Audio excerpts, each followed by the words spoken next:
चलिए आज के इस विश्लेषण की शुरुआत करते हैं। आज हम नदी के किनारे वाले उस पुराने बरगद के पेड़ की एक बेहद दिलचस्प घटना पर गौर करेंगे और इस पूरी कहानी को हम जंगल के सबसे बुजुर्ग और समझदार निवासी दादा कछुए के नजरिए से देखेंगे। इस घटना की मुख्य किरदार है चीकू, जो एक बहुत ही नटखट गिलहरी थी। आइए एक घने और खूबसूरत जंगल की कल्पना करें। वहां रहने वाले दादा कछुए के लिए रोजमर्रा की जिंदगी को देखना बड़ा ही सुकून भरा होता था। बरगद के पेड़ के नीचे आमतौर पर बड़ी शांति रहती थी, लेकिन चीकू का रोज का बस एक ही काम था, दूसरों के मामलों में टांग अड़ाना। दादा कछुए को कभी कभार ये मजाकिया जरूर लगता, पर सच कहें तो चीकू बाकियों के लिए एक बड़ा सिरदर्द बन चुकी थी।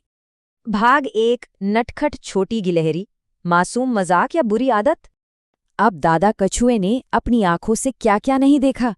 चीकू की शरारतें रोज की बात थीं। जैसे जब बेचारा मीकू बंदर गहरी नींद में होता तो चीकू चुपके से उसकी पूंछ किसी टहनी से कसकर बांध देती।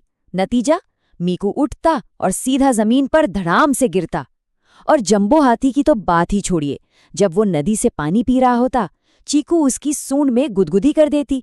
जंबो को इतनी जोर की छींक आती कि नदी का सारा पानी आसपास के जानवरों पर छप छप गिर जाता। भाग 2 समझदार कछुए की चेतावनी, शरारत और नुकसान का अंतर। खैर, पानी सिर से ऊपर जा चुका था, इसलिए दादा कछुए का बीच बचाव करना बहुत जरूरी हो गया।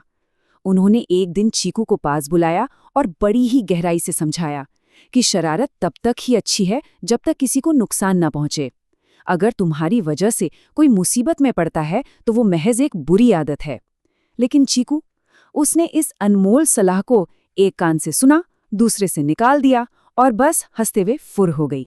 भाग 3 जादुई अखरोट की दौड़, जब लालच रास्ता दिखाता है। कहानी में असली मोड़ तब आता है जब एक दोपहर चीकू को बरगद के पेड़ के नीचे एक बहुत बड़ा और चमकीला अखरोट दिखा। अब दादा कछुए दूर से सब देख रहे थे और वो अच्छी तरह जानते थे कि ये कोई आम फल नहीं है, ये एक जादुई अखरोट था। इसकी खासियत ये थी कि ये खुद ब खुद लुढ़कता था और सिर्फ उसी इंसान या जानवर के लिए रुकता था जो इसे पूरी तरह से निस्वार्थ भाव से छुए। और दावत के लालच में अंधी हो चुकी चीकू में निस्वार्थ भाव तो दूर दूर तक नहीं था। यह अंधा लालच कैसे एक बड़े खतरे में बदल गया, आइए इसे देखते हैं। पहले तो चीकू ने बड़े उत्साह से उस विशाल अखरोट को पकड़ने के लिए हाथ बढ़ाया, लेकिन अखरोट रहस्यमयी तरीके से उसकी पकड़ से दूर लुढ़क गया। चीकू बिना कुछ सोचे समझे पागलों की तरह घने जंगल की गहराई में उसके पीछे भागने लगी, और इसका परिणाम ये हुआ कि उसका पैर घनी कंटीली झाड़ियों में बहुत बुरी तरह फंस गया। भाग 4 कांटों में फंसी चीकू, जब मुसीबत दस्तक देती है। धीरे धीरे जंगल में शाम ढलने लगी थी। चारों तरफ घुप अंधेरा छा गया और जंगली जानवरों की खौफनाक आवाजें गूंजने लगी। चीकू जितनी बार पैर निकालने की कोशिश करती, तीखे कांटे उतना ही गहरा चुभते। वो दर्द और डर से रोने लगी। दादा कछुआ अच्छी तरह समझ पा रहे थे कि इस वक्त चीकू के मन में दर्द से कहीं बड़ा एक खौफ था। ये खौफ कि जिन दोस्तों को उसने हमेशा सताया है, वे शायद उसकी मदद करने के बजाय उसे वहीं तड़पता हुआ छोड़ देंगे। भाग 5 क्षमा और मित्रता, सच्ची करुणा का उदाहरण। लेकिन यहीं पर हमें सच्ची करुणा देखने को मिलती है। एक तरफ चीकू का अतीत था, जहां उसने मीकू की पूंछ बांधकर और जंबू की सूंड में कुदकुदी करके उन्हें सिर्फ झुंझलाहट और दर्द ही दिया था। वहीं दूसरी तरफ जब इन दोनों ने चीकू की चीखें सुनी तो पुरानी बातों को पल भर में भुला दिया।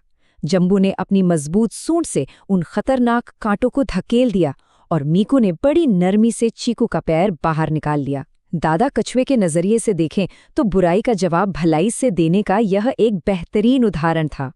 छिले हुए पैरों और आंखों में आंसू भरे चीकू को आखिरकार दादा कछुए की वो पुरानी चेतावनी समझ आ गई।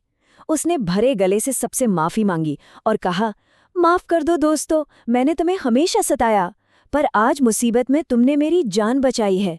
मैं अब कभी किसी को परेशान नहीं करूंगी। इस पर जंबो ने बड़ी ही सहजता से मुस्कुराकर कहा कि कोई बात नहीं चीकू, तुम हमेशा हमारे इस जंगल के परिवार का हिस्सा रहोगी। तो इस पूरे विश्लेषण को समेटते हुए हमारे सामने एक बहुत ही गहरा सवाल आता है। यदि कोई ऐसा व्यक्ति जिसने हमेशा दूसरों के लिए परेशानियां ही खड़ी की हों, उसे अचानक मदद की सख्त जरूरत पड़े, तो क्या समझदारी पुरानी दुश्मनी पालने में है या आगे बढ़कर मदद का हाथ बढ़ाने में? क्षमा करने की इस अद्भुत शक्ति पर विचार करना हम सबके लिए बेहद जरूरी है। आज के इस विश्लेषण में बस इतना ही।